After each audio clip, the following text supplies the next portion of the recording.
Well, welcome to the, I guess November edition of the Victoria Leadership Collective. How you doing, Rishi? How you doing, Michelle? I'm I'm fantastic. doing great. I'm doing great. Okanagan, gray weather, awesome. Oh, fabulous. We have had some great conversations about leadership. We have debated leadership, what it means, and I think have got a little bit of momentum around having these conversations in this digital environment. That's what the VLC is, a digital environment in which to have conversations about leadership. Michelle, thank you for joining us today. I'm sure we'll have you again, but give us a tiny bit of background. I asked Rish, I said, Rish, there are all kinds of leadership. There's political leadership. Boy, have we had enough of that. There's Mhm. personal leadership. There could be physical leadership. There could be workplace leadership. I said, look, let's get someone who probably has a ton of experience around community and organizational experience. And in fact, that is a title that I'm going to use on this podcast for you, Michelle, that being a community placemaking specialist. Give us maybe a couple of minutes, really what you do and where does leadership fit in that? Well, it's interesting. I don't really think what I do is I was a coal mining kid, right? So I grew up in a coal mining town that was relocated for a tourism scheme. And at the time, the Chemainus mural town was the thing. It was revitalization for industry. And my town thought that was a good model. So I was a very young woman working at an art and heritage center and fell in love with murals. But with the basis of being an immigrant kid that understood to build community, you got to bring people together, all together like one cart. Like, everybody has to have a photocopier in their office. I'm like, why can't we just share one photocopier? And that model has taken me through my career around the world, creating new communities based on heritage, public art, and trades training for the community. And I mean, it's raised millions of dollars. So some say I'm a muralist, but I think I just have brought community together in a creative barn raising of whatever that community needed. Wow. So that's basically what I do. Basically, that's extraordinary. It, And it's been extraordinary. It has been. you and I have chatted in the past around different projects and about advocating for different ideas and things to do around community building, around organizational building. And when I think about where the leadership piece in all of that, I don't. Like I just feel like do it. And I don't actually think that I'm leading. I don't think that I'm organizing. And is that something that you're also feeling Oh, when yeah. you're involved? I think it's this most extraordinary thing because it's like, lack of a better word, you become on this of an altar, like the wall or where you are painting a giant mural is an altar, a place of return. And you have a task and you invite youth and community. You're not thinking about leadership, you have a problem to solve. And so having to solve a problem showcases through a zoom in and out of where your participants' skill levels are. So you can help support them through the problem. At the end of the day, a giant mural is resulting from that, or a community has a new placemaking and grants come. But really, every day you wake up and go, what's the united problem that we got to do by the end of the day? And if the rain comes, there's an additional problem, right? And it just brings resources together through this problem. I I'm fascinated. Well, I've known you for quite some time. We've had some conversations about, supported through government. And here Yeah. I am, just this figure in government. And No, you're not just anything, sir. yeah. Well, here I Nobody is am. just anything. It's a Yeah. You might have a different role in life, but it is important as anything we ever do. And a but very that approachable, like how approachable you've been too, Rishi. So take credit for that too. Mm. I do appreciate that because I care. And that's kind of where I was going is here people are outside of government doing this community engagement. Some will say nonprofit, some will say mentorship, but you were helping so many different people. And I could see that the moment I talked to him, like this is a significant different individual. Like the skills that you're showing in leadership, the empathy, and the mentorship, but then the aggressiveness that you kind of have to get into different doors, like Yeah. true leadership. And so, if you consider your place's sector, the community engagement, I think someone could write a full paper on, which they probably have, a PhD paper on this is the type of leadership that you need for this area, gain some skills in entrepreneurs or in government, anywhere else. If you take those particular skills and give them to a leader somewhere else, that's the type of leader we want. Oh, I would love for somebody to do a study on it because I have every document because I'm a bit of a control freak. Every paper that ever happened in the 30 years of my career, I have a copy of. It just through grants, like, I mean, in my day when you worked with nonprofit, you never wanted one penny to be, I'm an immigrant kid. One penny meant a lot. So we would spend, so to me, people go, well, where's all those files? Oh, here's a box. So the leadership that I've been honored to carry is a mining leadership. And it's the procurement of your community exactly like a mine. So when you look out and you have a community and you think of it as a resource, that's the leadership that I would like to teach and share because I think leadership is looking at your community with the lens of a conversation. And it's really hard to see that because there's still that.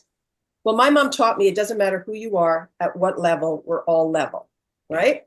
So you'd have kids on a mural, right? And you'd have a government person, Stockwell Day would come or Jane Stewart would come. We all were on the sidewalk. So nobody felt that they couldn't ask, hey, want to do something together? Here's your crayon. And I think that leadership has been lost. Yeah, but here's another thing we've talked about in other areas. It's this confidence. Like you've said, you come from a mining community, said you're an immigrant, you've now talked about your mom. There's certain individuals who just have this confidence in them that create these real leaders. It's another study that I'm hoping to do. I touched on a bit in my thesis, learning about my confidence and I don't know how people gain it or how we can bottle it up and teach other people to have that confidence and move on because you have it from the moment I've talked to you. You've had it. The people you've dealt with, you'll just keep going and you're at that par, you're at that level with them with your skills. I'm kind of curious. Do you know how you got it or where you got it from? How can how can we get it done? Oh yeah, it's fascinating. I have 5 grandchildren, and Well, I have learned so much about the talent of leadership through watching them. And each one is so different, and I can see it's this crazy time travel that I can see because there's 4 boys and 1 girl. And my son's a strong business owner. He has 4 restaurants. He does well. My daughter's a neonatal nurse who does all sorts of crazy, wonderful things. Each one of those children have a talent for something. And so my daughter's homeschooled them. She's done all these different paths because you have to find the child and find where they're comfortable. So my little granddaughter, she's fierce. She's feral. Like I know that one's a leader. So what I'm not going to do is support my daughter sticking her in a dance class where she has to be controlled. I was blessed with a family with a family that didn't believe only in education. They were trades, they were education. My dad built big floats in our community, sometimes in the back garage, some parts of canoe in the living room. We grew up a very, I would say, global Indigenous immigrant family that the arts and crazy ideas and being an inventor was showcased. Like, so for me, the confidence is that my parents taught me is we have skills from way back. Those threads connected to our way back, it could be my Scottish roots. My grandmother was a suffragette. She was the first environmentalist in BC. You had to. It wasn't a want to. Yeah. They were starving. My grandfather built all the unions for Alberta because the Ukrainian immigrants were starving. So I think leadership comes with passion. For me, when you're out on those streets and you see those kids that can't go to university, they don't have a parent, they're not attached to the system. You see money going to huge things. And then you see these talented kids that don't fit in the system because they're the inventors and the leaders. Our leaders are not in schools. Our leaders are in an alternate place between the cities and the system. I was lucky enough to have parents that would let me do that. Wow. Rishi and we've asked each other consistently, where is that seed? We want to go down and we want to go levels down to where does it come from? Yeah. because it's reasonably straightforward to list what we've done and what, but why has Rishi, for example, decided to really risk his career, his reputation, everything, and run for politics in a world in which he's not entirely accepted? Because he's You know, brave. he's Because brave. Okay, he's well, where does brave. that come from, Michelle? Giving a shit. From giving a shit. Yeah, you got to care. You have to, and it's not even caring, it's giving a shit. It's a stronger, less polite way of saying, I have these grandchildren. I wanted more for my children. It's interesting because when I first had a conversation with you, Rishi, it's hard to phone the government and ask for money. Like it's not an easy thing, and people have different languages and can speak more academically. But that my dad was a genius. I really believe he was. And it's an amazing story because my dad in the early 60s had this great idea to start a water bottling company. He had a grade 9 education, had to work in the coal mines, had to feed everybody, and his friends laughed at him. So my dad never did it. Ah. My dad would have died a millionaire in the East Kootenays with a water bottling plant, but he didn't. He couldn't face the line of judgment. Yeah. Right. And so the line of judgment, I think, is when you care enough to be brave enough to go, that's uncomfortable. I'll tell you this, Michelle. I can just imagine one of your students or someone younger. You're helping them do a mural. You're pushing them into trades. You're telling them it's okay. You've got this skill. Just your positive reinforcement. It just takes one person to offer that to you.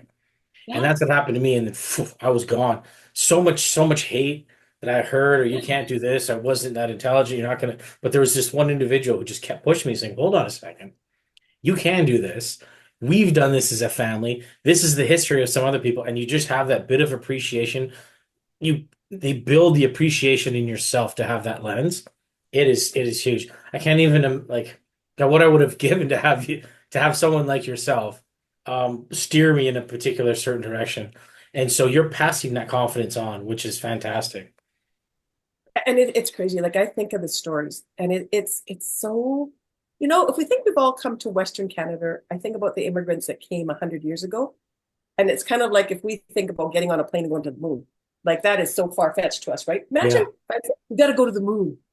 But those immigrants had to come on a boat with rats, like in a horrible situation with their children. So I think anybody who, and I'm not saying it's not, brave to stay there either, but I think as a seeker, there's something in your DNA that has made you move for a reason that I don't think we can ever understand. I think that kind of leadership are the things that movies are made of. They're hard. Like my life has not been easy. Like I tell my mother that all the time because it's hard to, I mean, I get emotional thinking about it because there's kids who are suicidal that I sent to the system for help that got turned away because they were smelly or because they were indigenous. And I'm like, are you kidding me? Yeah. Okay. That's the truth, right? Michelle, so, and Rish, we're doing this show on November 7th. A couple of days ago was a monumental election in the States. I am not uncomfortable saying that I do not like who 80 million Americans picked. And I think it's a pivotal moment for the world. And therefore, leadership and all that it means for all of us is going to be more critical, I think, in the next 5 to 10 years, maybe than ever in our lifetime. Certainly, our parents were faced with challenges that required moments of leadership. Uh, is what we've been talking about for the last 15 or 20 minutes happening in schools, in communities of younger people, in universities? What will there be the sort of leadership that we've exhibited, that we've shown, that we have demonstrated all of our lives in people generations younger? Michelle, go ahead. That's I have that's a a really, that's a I have a, 3 hour conversation, John. I have a really, Well, we have about 30 minutes. okay, I have a really, so for me, that leadership has not been shown. And Yeah. there's this movement across Canada to remove heritage murals and saying this one was racist or this one wasn't in the right time. And I'm like, you never take a page of history out, because I say to young people, they're like, oh, Michelle, they need to come down. They're dated and they're not relevant. And I go, you wait, all of you, because that roadmap that's in those heritage murals is the only way you're going to figure out to be the leaders that are going to have a future for your children. And I think that we unfortunately are going to have some really hard times to teach the grasshoppers to listen to the ants. Komagata Maru. I had family coming from, they came from India. My aunt just sitting there, this petite woman, and you just, as she's sitting there, it's just stoic. And to me, I didn't even think about it. I forgot. I'm like, oh, that's right. Auntie, her uncle came on the Komagata Maru, and her other cousin used to swim food out there. And we're sitting here, and here's this historical significance sitting in, and we're having conversations, and I'm having a scotch and drinking, and my kids are there, and my wife's there. I'm like, oh my God, completely forgot. And she raised it. Do you remember that this happened, and telling those stories? But if I didn't, if it was too upsetting for my children, or I didn't let them know that this actually happened, and it happened to our family, and it was brutal, and it was vicious, and it was racist, but you're right, Michelle, it built us to who we are today. This is why, one of the reasons I am here and who I am. So how could I ignore that? How could I remove that from history? Sure, it was terrible, but Yeah. we learn from it, and you will grow from it. And you're reminded, because we're flawed. Yes. Humanity's flawed. Like, and we're greedy and we're all those things. And it's hard to remain a good person. Like, so my granddaughter's 6. The morning after the election, she woke up and she goes, oh my goodness, he didn't get in, did he? She's 6. So there's an interest at this young level. I go to my daughter, are you guys been talking about that? She goes, oh yeah, they talk about it in school. They had an election in school, a mock Right, election. right. So I think there is a generation that will be very attuned. I think the consumerism generation, yeah, We've been used to a USA that has been the same for our lifetimes. That has yeah, changed. yeah. And we're border with them. And I think the discussions we're having today around leadership and where it comes from and the historical connections are more important than ever, ever. So, You Michelle, asked, you asked John, do we feel that that's actually happening? I yeah, think it can happen much better, and I think the skills and competencies that we talk about here, like yourself, like Michelle, what we've gained and what we know, it has to be communicated like you're doing now through venues like this. So yes, even if people just for a moment listen, just for a little bit of what we're talking about, take that to the classroom, take that to the children, take it to the soccer pitch, take it anywhere, and then say it's okay. Have a dignified, respectful conversation about something that may have happened that's wrong. But speak, have an uncomfortable conversation. I think we need more of that for sure. It's so We need, polarized, but have the we need, have the conversation for heaven's sakes. we need conversation pubs. We need restaurants where you go and you have conversation. We need to have the original Roadhouse where people actually were part of the conversation. So my Nice. mural did that. But where do you go to have your stories told? There used to be like the legions and all those. Where do you go to talk yeah. about that in a way Well, that, there's been a transformation, Michelle, over the past 10, 15 years that it's become digital. And so, we might feel comfortable and inclined to do that, but I don't. I do it here. And I know it's not the same. It's not the same as though you were in front of me. But this is and to some degree, the analysis now that it started to come out after this American election is that the Republican Party, its operatives, especially Trump, have understood how to manipulate this way of delivering information Joe Rogan. versus an older way. Now, therefore, is the new way both of those ways? Something's broken when yeah, 80 million people vote for that person. Uh, Something is broken. Is it, Michelle, that we're not meeting one? But we can't. We won't. It won't happen. So we got to make this work. This has You know got what to. work? What I think will work is the radio. Mm. I really believe that community radio is key. I think that we become voiceless and divide. Like, now it's a First Nations lens. You're putting nothing but First Nations because of the terrible things that happened. And this is this one and this. So we have this feeding frenzy against each other, and there's nothing common. I think the radio, no matter what happens, like you could think with terrible things that could happen and the internet can go down, but the radio is a voice. And there's a movement to that. And I think having shows like this on the radio where communities can, have the same feeling that you can come to a digital platform, but let's have it out there so people can tune into their community radio. Like, I think that is a new platform. And I have this crazy app that I want to do something eventually because I want to have listening benches where you can sit and listen to community radio when you're visiting that town. Well, Learn. an extension of that to some degree is a podcast. Now, this Yeah. is called a podcast where we're video casting, podcasting, of course, in the States.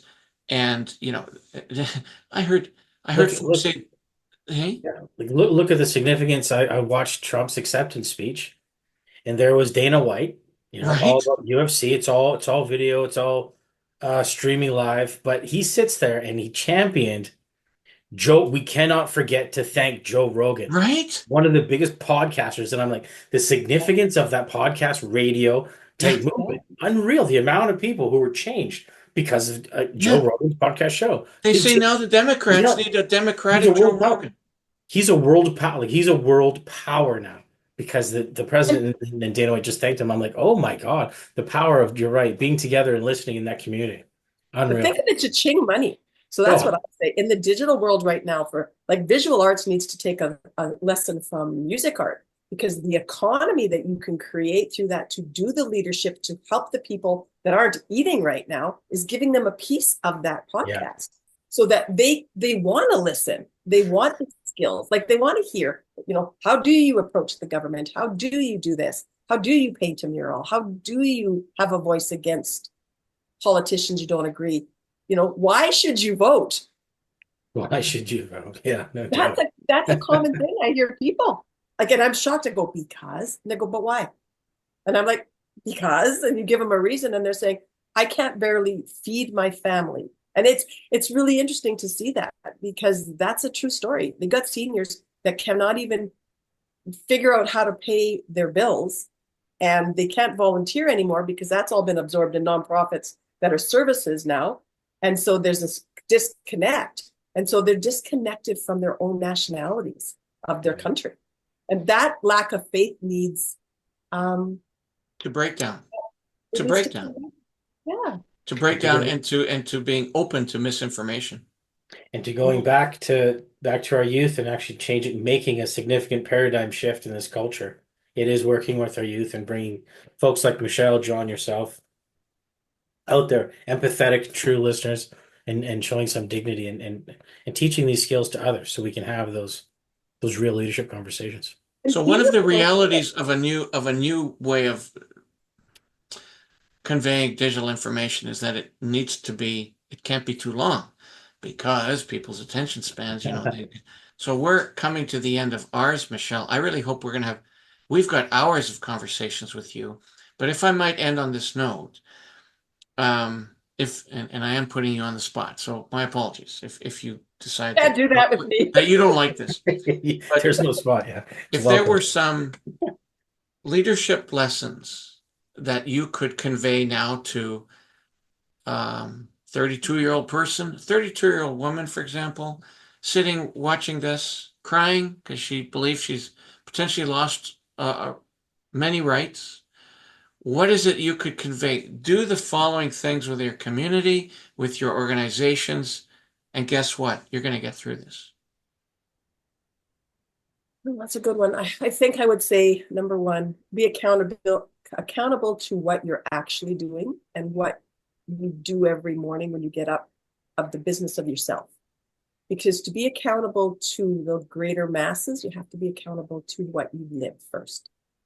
So I think be accountable to what your little family or your group is, and then take that group with you. And I think that's the most important thing in that is, because we all fall, and we all have to get up, and we have a reach out. You can do it like on Instagram. I see people reaching out and connecting, but you still have to say what part of it is mine. And that's the hardest thing. That old saying is every day get up and make your bed. I think we have forgotten that the government isn't there to fix it. And I think that blame is turn that finger here and go, am I doing the best I can? Am I looking after my kids?